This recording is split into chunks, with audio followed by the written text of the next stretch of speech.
шунавандагони азиз, ҳоло хониши адабиро аз рӯи рамани теғи сухан аз китоби бонавои борони бародарон Шарифбек ва ҳокими азиз дар қироати ҳунарманд Абдумумин Шарифӣ шунавед. оғози гуфтори 25.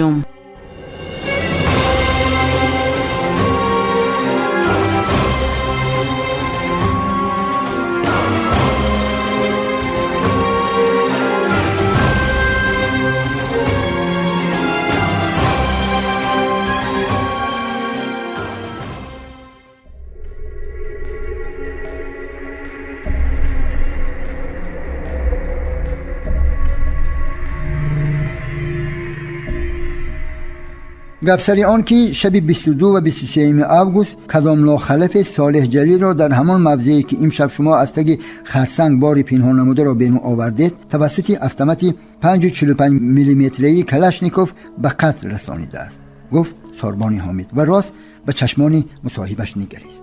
دوران خالقوف به نگاه کارمند ملیسه تاب نآورده نگاهش را از نگاه آتشبار او که در آنها نفرت را دید گریزاند. او فهمید که ملیسه آنقدر فکت و رقم ها دارد که به مقابل آنها ایستادگی کردن غیر امکان است.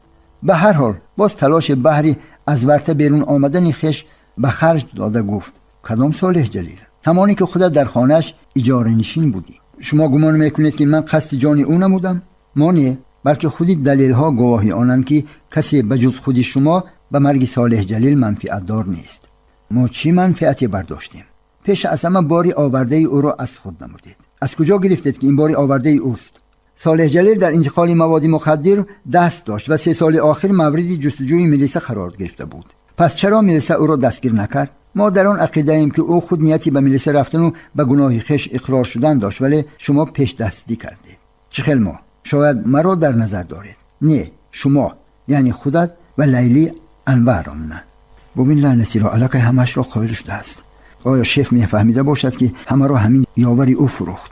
این زنها همین خیال چون سردی را در مناسبت با خویش حس کردند دیگر شب و فرازی پیش دهانشان را فراموش میکنند. آیا او میفهمیده باشد که دستی محفل همدلان تا به اینجا هم میرسد؟ عجب که چرا صالح جلیل باری هم او را نصیحت نکرده است؟ مگر او را نصیحت کرده میشد؟ بیچاره صالح جلیل به فکرم خودش هم از او میترسید. او راست میگفت که ایشان دامولا از همین دختر شیطان احتیاط شو. شاید او را هم نصیحت کرد و به بلا ماند. لعنتی همه گپ را نه چکانده و نه ریزانده به گوش شیف رساند و سببگاری مرگ چونی یک انسانی بزرگ گشت. صد حیف که من همش را دیر فهمیدم. از دل گذراند و با آوازی شنوا گفت مادامی که شما همش را میدانید پس پرسیدن ما شرط است. البته قانون همین را طلب میکند. من الکی گفتم که لیلی انوران را نمیشناسم. چه خیلی نمیشناسید؟ آن نامش را میدانید کو؟ نام و نسبش را باری اول از زبان شما شنیدم. شاید هر دو جنایت را به گردن خویش میگیرید. من الکی بار را به زمین گرفتم. گفتید که بار از دیگر کس است. چه خیلی شما را فهمید؟ شما خودتان از میدانید که من بار را از کجا گرفتم. بحث نمی کنم چون که خود شما شاهدی حال بودید. انا برای همین بار را پره به دوش خویش میگیرم. این کم است. اگر خواهید که راننده را از بازی بیرون نماییم کشتار را هم به گردن گرفتنتان لازم. این امر است؟ نه، نصیحت. عجیب باری اول چنین نصیحت را میشنوم. زندگی پست و بلندی های زیاده دارد و نه همه آن را مردم درک میکنند. گفتید که صالح جلیل توسط автомات کلاشنیکوف به خطر رسانیده شده است. در حقیقت حادثه همین خیل رخ داده است. فرض نمودیم که به خاطر شما من کشتار را هم به دوش خود گیرم. آیا نمیپرسید که автомات در کجاست؟ میپرسیم. من راست میگویم که автомات ندارم. پس به یراق جنایت صادر شده چی طرف گناه را به گردن من بار میکنید؟ ما چیزی را به گردن شما بار کردنی نیستیم، ولی با دلیل های شیعی گناهتان را ثابت خواهیم کرد. کنی آن دلیل هایتان که مرا قناعت کنانند. دلیل ها همینجا. ولی من به شما باری دیگر میگویم که در وضع شما هستید بهتر میشد که بهری اندک هم باشد سبک شدن گناهتان توبه میکردید. من توبه تنها نزد خداوند میکنم چون که ما همه نزد او بیچاره ایم و به آمرزشش نیاز داریم. وقتی قصد جان صالح جلیل چرا خداوند را پیش نظر نآوردید؟ نه، شما مرا در آدمکشی متهم کرده نمیتوانید. گمان دارید که انتقال مواد مخدر نزد خداوند پسند است؟ ما هرگز آن را به مردم مسلمان نمیدهیم. فرقش چیست که آن را کی استعمال میکند؟ الفبای نیاگان را میدانید؟ افسوس که نه. اگر میدانستید هرگز چنین سوال نمیدادید. چرا باید میدانستم؟ در روی خرطچه های مواد سخنان آگاه کننده هست که مطلبش چنین است: خود مکش، به فرزندان مده، و کافر ده. مومن و کافر همه خلق خداست، پس چرا ما نسبت به خلقهای خدا چنین عمل رو روا بینیم؟ آخر اسلام و کتاب مقدسی آن قرآن مجید می‌فرمایند که بندگان خدا امتان محمد مصطفی صلی الله علیه و سلم تمام پیغمبران عالم و کتاب‌های مقدسی آن را پرستش نمایند. مادامی که ما زبور داوود، تورات موسی، انجیل عیسی را چون فرقان محمد مصطفی پرستش می‌کنیم، پس چرا نسبت به پیروان آنها خصومت داشته باشیم؟ ملسنه بلا گمان می‌سازد که مکتب اسلامی را ختم کرده است. با چنینهاش بحث کردن سودی ندارد، حتی کافران را هم حمایه می‌کند. عجیب که دلیل‌های شیعی گفتگیش در کجایند؟ و گمان است که افتمت را یافته باشند. لیلی گفته بود که آن را به صاحبش برگرداند. رفت او صاحب یراق را هم فروخته باشد. چی؟ ببین در بین 2 ساعت به اینها چقدر معلومات پیشکش نموده است. و هر حال او از قفای من نرفت، پس معلوم که اینها از قفایم بودند. ولی در چنین تاریکی که 2 قدم پیش را دیده نمیشد چطور مرا دیدند؟ آخر من با خود چراغی دستی داشتم. بی عقلی از این زیاد نمی شود. دزدی روی و با خود شمع گیری. انا از کجا آنها سمت حرکتی بنده را معین ساختند؟ نیت اینها ما را به گرداب بلا پرتافتن است. از دل گذراند او و با آوازی بلند گفت: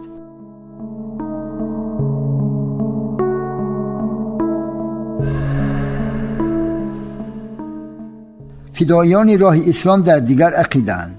آیا نشنیده اید که گفتند اسلام به ذات خود ندارد عیبه، هر عیب که هست در مسلمانی ماست. شاید جهاد را هم انکار کردنید. انتقال مواد مخدر به جهاد چه دخل دارد؟ خطا میکنید. دشمن را با هر راه سرکوب کردن خوب است. دشمن گفته که ها را در نظر دارید، آنهایی را که غیر دینند. از خود فرشته نتراشید. فراموش نکنید که دولت به مقابل همه گونه ظهورات اکستریمیستی مبارزه میبرد. مگر همین است توبه شما نزد آفریدگار؟ مرا به گفتگوی آشکارا دعوت نمودید و بنده نقطه نظر خویش را بیان داشتم. خوب میشد که از چنین نقطه نظر دست میکشیدید. به فایده کی؟ ضرری همه گونه ظهورات اکستریمیستی به خود ملت میرسد. نفهمیدم که کس به حمایه دینش برخیزد و او را اکستریمیست اعلان نمایند. آدمان از دوستی یابند بخت، دشمنی آرد به مردم روزی سخت. اکنون فهمیدم. به عقیده ما شما در کشتار صالح جلیل وظیفه اجراچی را به دوش داشتید. گفتنید که او را من پراندم. ما چنین میپنداریم. مسئولیت زیادی را به دوش خود نگیرید. من تا کنون قصد جانی مرغ نکردم، پس چطور میتوانم قصد جانی آدم نمایم؟ شاید با صالح جلیل هم شناس نبودید. خودش هم همین خیل است. لیلی انور هم نباشد در دیگر عقیده است. چه خیل در دیگر عقیده؟ در نسبت شما او شناسایی خیش را نه با شما و نه با صالح جلیل این کار نکرد. دروغ، همش دروغ. او حتی به من گفت که هنگام از شهر برآمدن افتمشینی وزن 2109 شما را دنبالگیر بوده است. و پدر لعنت، چطور سیری دلی خیش افشا نموده است؟ مادامی که همین را گفته است، پس دیگر چی جایی پنهان کردن؟ چرا او مرا گناهکار میکرده است و بنده خاموش می نشستم؟ دیگر مرا از همدلان هم بیمی نیست. خیر، گناهی خیش از اینها پنهان کردم، ولی نزد خداوند همش عیان است. حالی که بنده را تشکیلاتی در کشتار ارزیابی نکردن می‌سزد که نقشه پیشنهاد کرده آنها را پذیرم. به فکرم دیگر تلاش تنهایی هم کردن لازم نیست. مرگ در تنهایی دهشتناکتر است نسبت به مرگ کل. از دل گذران دوران و با آوازی نیمشنوا گفت: هر آنچه که لیلی انور را نگفته است قابل قبول است. یعنی شما خود را در مرگ صالح جلیل گناهکار می‌حسابید؟ ها، خوش گپ زنید که او را چه خیل پراندید. روز 21 آگوست لیلی امری بالا را به گوش من رساند. چه خیل امری بالا، امری محفل همدلان را درباره از بین برداشتن صالح جلیل. آن چگونه محفل است و چرا امر را به واسطه خواجه بگرفتید؟ شاید این یک پیرمردی باشد که با تمام مکانیزم عالم جنایی پیوست است. لیلی انور را در محفل گفتگیتون چه نقشی دارد؟ او یاور شیخ بود و به قول صالح جلیل در همه حالت سخنش قوی حل کننده داشت. از کدام لحاظ؟ چون که او به قول صالح جلیل معشوقه سروری محفل است. هست نه بود؟ بگذار گفتی شما شود. یراق را از کجا گرفتید؟ یراق را یاور شیخ آورد. از کجا؟ نمیدانم. بهتر میشد که از خودش میپرسیدید. ما علاقه او را پرسیدیم و فهمیدیم که تا کدام اندازه شما مسئولیت را به دوش داشته اید. автомати کلاشنیکوف قطع شونده بود. گمان میکنم که آن را از یک قسم حربی آورده بود و پس از اجرای عملیات آن را برگرداند. گمان میکنید یا انیق همین خیل بود؟ به فکرم همین خیل بود. به هر حال من رقم آن را در یاد گرفتم. خوش، رقمش چند بود؟ R1313. چند گفتید؟ 13 ساربانی حامد را مثل آنه که جریان برق لرزانده باشد یک و یک باره هوشیار شد. عموما او دیگر به درستی سخنانی مصاحبش شبهه نداشت. آنچه که دوران خالقوف گفت نارسایی حلقه را پره میکرد. در اصل در صادر کردن جنایت یراق استفاده برده شده بود که 3 سال پیش صاحبش در محکمه نشسته است. او باز آن شب تارو ساحل مرز فیغان خورشید میرو و بانگ خطر زدن سمندری رحیم و به یاری آمدن اسکران و کماندیرشان پرپرشک یتیمی تاش را پیش نظر آورد. چی به سخنانی من شبهه دارید؟ نه، همش درست. خطایی نیست. لیلی حالا در کجاست؟ در زندان. به هر حال او را نیز بازداشت کردید. سهم او در صادر کردن کشتار نسبت به شما زیادتر است. اکنون سوال آخرین، آیا باری مصادره شده از آن صالح جلیل بود؟ ها، مرحمت، نشان دادهتان را خوانده امضا گذارید. خالقوف به نشان داد حتی نیم نگاهی نکرده چند تا امضا گذاشت. ساربانی حامد از آن خرسند بود که سایه را از بالای سمندری رحیم دور افکند.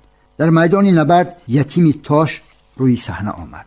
تنها بعد 2 روزی بازداشتشوی خواجه و خالقوف گلابادی ها به بازگشت سروکالتدار کافتکاوی جنایتی ناحیه سریچشمه کاپیتان میلیسه ساربانی حامد رخصت دادند. به گسیلی او نه تنها گریز و حامد جاوید بلکه خود نوشیروان حلیم و صمدوف نیز برآمده بودند. افتماشین تمغه گاز 214 که رانندش جوانی نوخطی بود او را از پیش بینای میلیسه گرفت. در کرسی قفا علاقه 2 نفر دیگر که شاید میل به شهر رفتن داشتند می نشستند. کرسی پیش نصیب شما بوده است، گفت حمید جاوید و بهرشان راهی سفید و بی خطر آرزو نمود.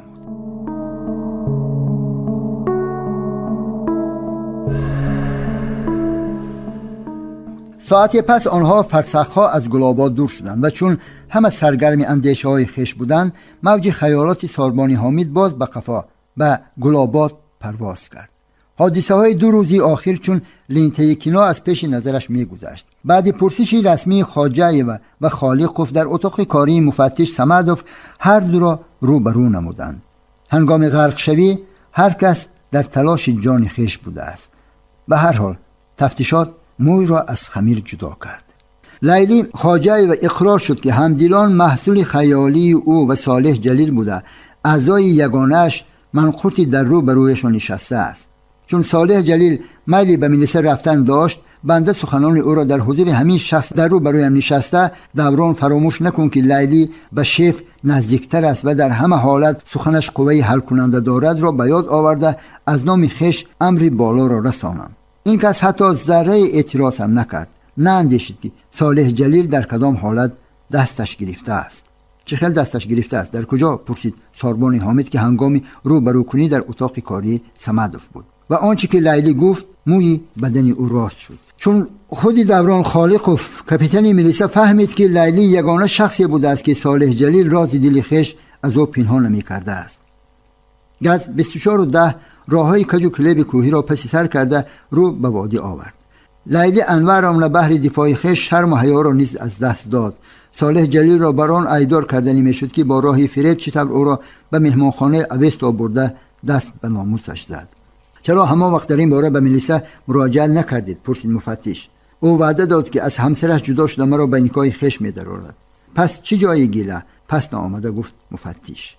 سپس خواجه و از کجا دسترس کردن یراق را گفته داد. معلوم شد که خبری یراق را نیز او از صالح جلیل گرفته بوده است. صالح جلیل 1 سال پیشتر از ساحل امو برگشته به جز مواد مخدر باز پاره تخمینا 3-4 کیلوگرم گوشت صید آورد و گفت که ناگهان او از پیراهه از پیش شکارچی برآمده است که وی بوزی کلانی را هدف تیر قرار داده سرگرم پوست کندنش بوده است. از روی قاعده معمول شکارچی او را به جان و حالش نمانده پیشنهاد کرده است که مسافر ریسک خویش پیش پا نزند. صالح جلیل نیز خود را شکارچی تراشیده است و افسوس بر آن خورده است که هنگام جنگ‌های شهروندی میلیسه یراق شکارچی او گرفت و دیگر برنگردانیده است. شکارچی گفته است که برادر اگر پول باشد در جنگل شوربا و نام و سراغه صاحب یراق را به او داده است.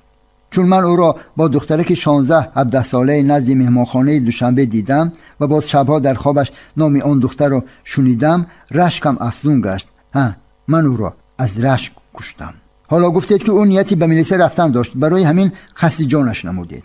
اینش را هم انکار نمی کنم، چون که او حیات من را سوخت و من هم حسابی خش با او برابر کردم. تمام و سلام. صاحب یراق از کجاست و او را چی نام و نسب است؟ نامش یتیم، خودش از ناحیه بوستان. رقم یراق را نمیدانید؟ کلاشنیکوف، خردی قطع شونده، رقمش R1313. چخیل این رقم در یادتان ماند؟ خدا رحمتی صالح جلیل رقم 13 را رقم نحس می نامید. شاید از همین سبب باشد. صاحب یراق را بینید میشناسید؟ البته من حتی برای دهان او را بستن به جز نرخ شرط ناموی باز همان خیل کاغذ سبز را به دستش دادم. نرخ یراق چند پول؟ $100. پس شما به او $100 دادید؟ ها، چرا؟ چون که او گفت که نخواد به شکار برای او همگی یک تیر صرف نمایی. آیا او میدونست که شما یراق را به کدام مقصد استفاده کردید؟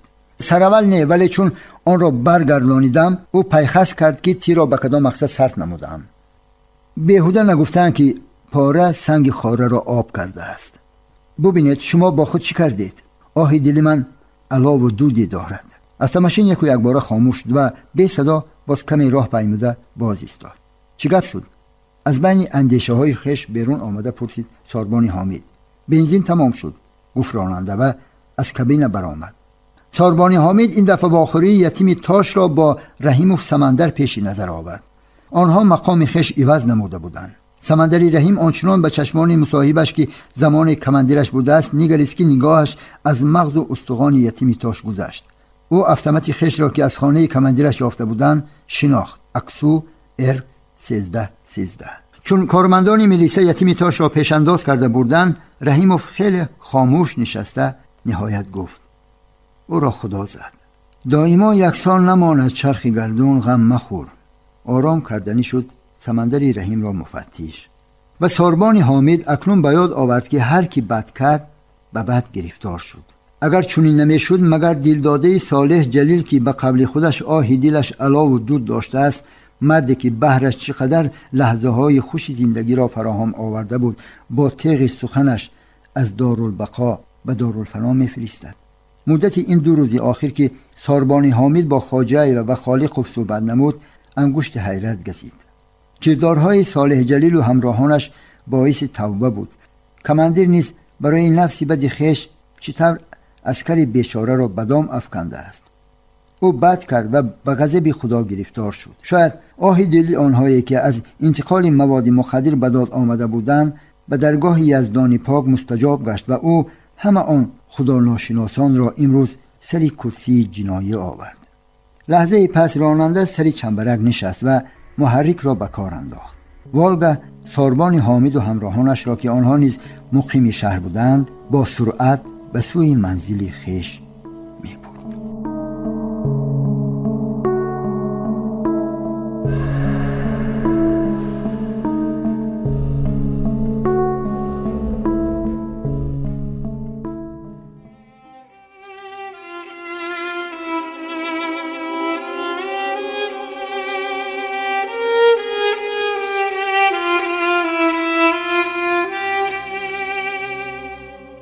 سامیان عزتمند، یادرس می‌شویم که شما خوانش بدیعی رو از روی رمان تیغ سخن از کتاب بانوای بارانی برادران هم مؤلف شریف بیگ و حاکم عزیز در قرائت هنرمند عبدالمومن شریفی شنیدید.